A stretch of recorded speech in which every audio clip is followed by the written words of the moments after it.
Hey everyone, today I am gonna go over a few things I'd like to. So the first thing I'm gonna go over is the differences between fae and fairies. I was talking to one of the fae, the local fae, and I actually got scolded for this. I said fairy instead of fae. And I hadn't known there was a difference. Most things I read had used the words interchangeably, which is incorrect. So I'll go over that first. The first difference between fae and fairy is the wings. Fae are typically wingless, but if they do have wings like Sylph, they are dragonfly in shape. Fairies always have butterfly wings. The other thing about fairies is fairy dust is emitted when they fly.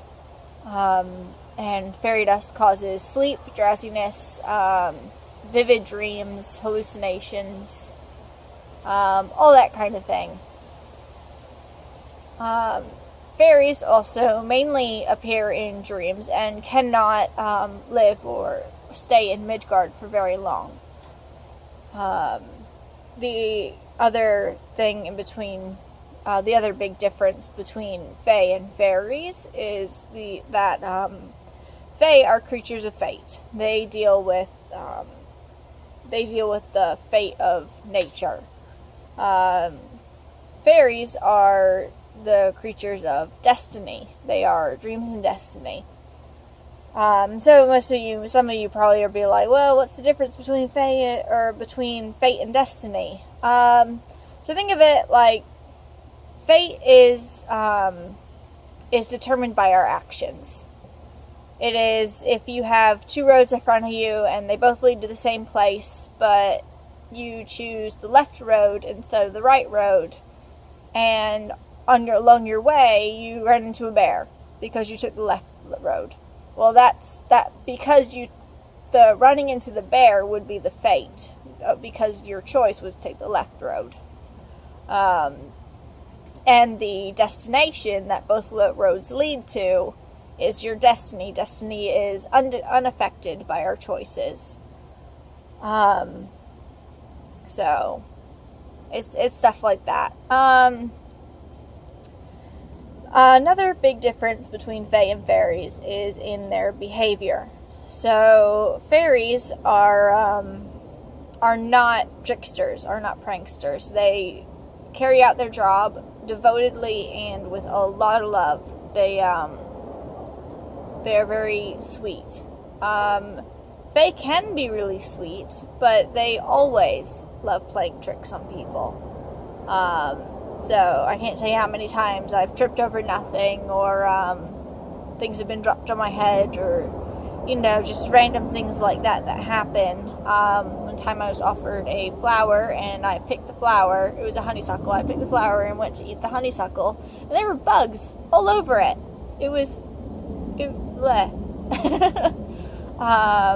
But it was definitely their type of humor. It was a fae that offered me the honeysuckle. It was another person. There's definitely those kind of things that happen. And those are the biggest differences between fae and fairies. You'll probably only meet fairies in your dream. It's because if they're in Midgard, then they have to have a host, which is usually a butterfly or a type of bird. Or I honestly don't know that much about what hosts they use. But it was just something I had to go over real quick because I got scolded for it, and I don't want you guys to get scolded by fae or, upset anyone. The other thing I want to go over today is different ways of meditation. So in order to meditate to get closer to the fae, there isn't just meditation. It's a method of shamanic journeying, is what I really want to go over. And there's a lot of different methods. There is excitatory or exhibitory techniques. which use pleasure or pain or exercise to heighten your senses, speed up your heart rate, speed up your respiration rate, and it throws you off the cliff into the other realms. The other method is inhibitory techniques, which is meditation, and some music can really be either, breathing can really be either, but anything that calms you, slows your heart rate, that's inhibitory. When I deal with Fae, I usually use exhibitory techniques to jump the hedge. And after I've jumped the hedge, I start shutting down my mundane senses. So I'll close my eyes sometimes, and then I'll breathe in, counting to 6, hold my breath for 2 seconds, and then breathe out, counting to 6.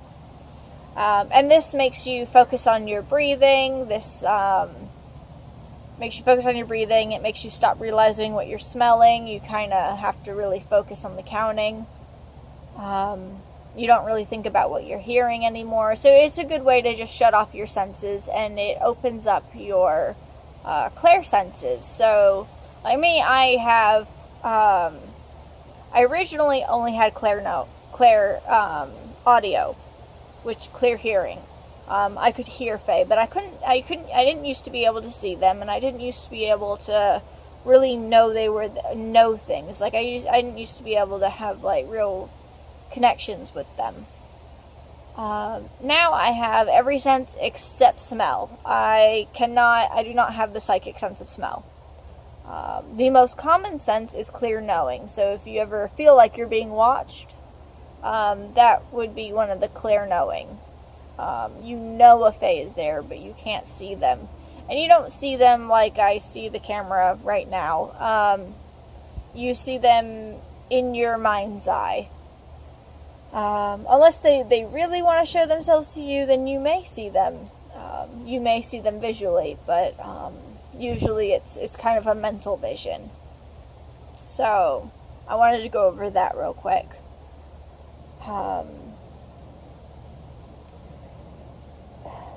Alright, so I wanted to go over the different positions in which to start this jump into jumping the hedge. You can sit down with your feet flat on the floor in a chair with your knees at 90-degree angle and your back straight. That is when I have the most success. You can also sit on the floor cross-legged. There's something called Celtic sitting, which is where the palms of your feet are facing each other like this. There is lying down. So if you want to lie down, that's fine. Try not to fall asleep. But you also want to be cautious of which way you're facing.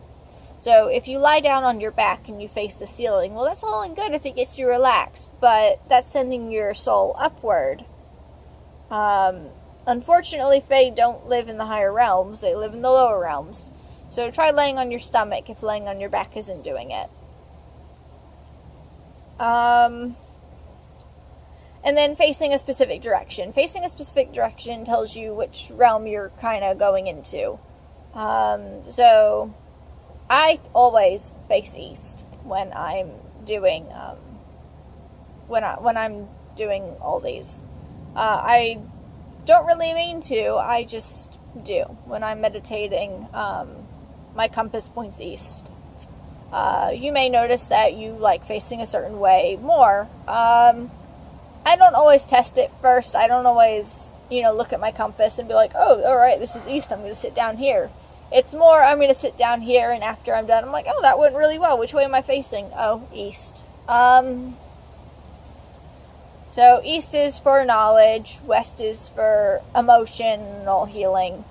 South is for creativity. And north is for physical healing. Earth is north, west is water, south is fire, east is air. So anything that correlates to those, that's how you really know what you're kind of delving into. So I went over a little bit about techniques and how to sit and and which way to face. How about where to sit, though? So a lot of people, probably, you guys meditate in the comfort of your own home. That's well and good, but there may not be fae in your house. If you're trying to find fae that are in the mundane world, which is what I work with. I travel realms, but I prefer to work with things that are actually local to me. It's easier to go to on a regular basis, make connections. So I usually work with the local fae. So if you go out for a walk and you notice all of a sudden you get a splitting headache, take off your shoes, introduce yourselves, state your name, say, "I come in peace, harm to none.